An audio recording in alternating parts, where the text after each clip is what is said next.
কিছু মানুষের কখনোই শিক্ষা হয় না। ইনি রান মাহাদি। ৪২ কিলোমিটারের র্যাম্প ওয়াক এখনো চলমান, এরপরেও নেশায় ধরেছেন নতুন মেডেলের। সুখে থাকতে ভূতে কিলায় উক্তিটি সত্য প্রমাণ করিতে তিনি শুরু করেন নতুন যুদ্ধ। আমরা শুধু তার পাগুলোর আত্মচিৎকার শুনি। ছেড়ে দেন ভাই, কাইন্দা বাঁচি। চলেন শুরু থেকে শুরু করি। ডিসেম্বরের গভীর রাত, হন হন করে গাড়ি চলছে। দুরন্ত ঘূর্ণির এই লেগেছে পাক, এই দুনিয়া ঘুরে বন বন বন বন, ছন্দে ছন্দে কত রং বদলায়, রং বদলায়। ভোরে চক্ষু মিলিয়া খুঁজে দেখি আমি কোথায়। কে যেন বলল সাতকানিয়া। কি এত বিখ্যাত জায়গা! কথাসাহিত্যিক আহমুসাফা বলিয়াছেন, গরুচুরি বিদ্যায় সাতকানিয়ার লোহাগড়ার ব্যাপক খ্যাতি আছে। কিন্তু আমার তো গরু নাই। বাবা আমাকেই গরু বলতেন। প্রচন্ড ভয়ের মধ্যে পৌঁছলাম চুনিদি গ্রামে। গিয়ে দেখি সবাই হাত পা ছোড়াছুড়ি করছে এবং অদ্ভুতভাবে সবার মাথায় চুল, কিন্তু আমার মাথায় কেন গড়ের মাঠ।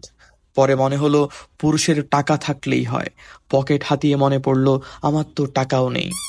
শুনলাম আমাকে নাকি ২১ কিলোমিটার দৌড়াতে হবে। কথা বলার সুযোগটুকু পর্যন্ত না দিয়ে শুরু হয় রেস। আঁকাবাঁকা গ্রামের রাস্তা দিয়ে দৌড়াচ্ছি। আশেপাশের মানুষগুলো কিরকম অদ্ভুত দৃষ্টিতে তাকিয়ে আছে। তাদের চোখে হাজারো জিজ্ঞাসা। একজন তো বলেই ফেললো, মনে হয় ডায়াবেটিস। আমারও তাদের জিজ্ঞেস করতে ইচ্ছে করছিল, মসজিদে কি শুক্রবারে জিলাপি দেয়?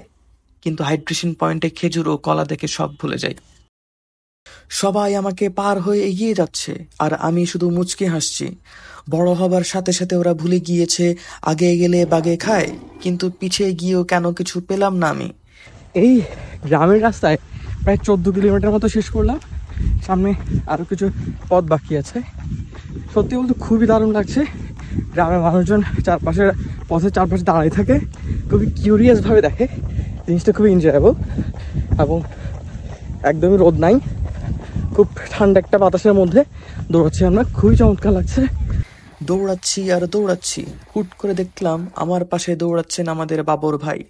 ভাইকে সবাই চিনে, কারণ উনি বিয়ে করতে খুব ভয় পান। Finishing point. Thank you. গ্রামের কাঁচা পাকা রাস্তায় কোনো ঝামেলা ছাড়াই শেষ করি ২১ কিলোমিটারের হাফ ম্যারাথন। গলায় মেডেল জড়িয়ে দেখি আমার নিজের পায়ে নিজেই দাঁড়াতে পারছি না, কিন্তু সবাই দাপিয়ে বেড়াচ্ছে, বলছে এখানে আমি ৩য় স্থান অর্জন করছি।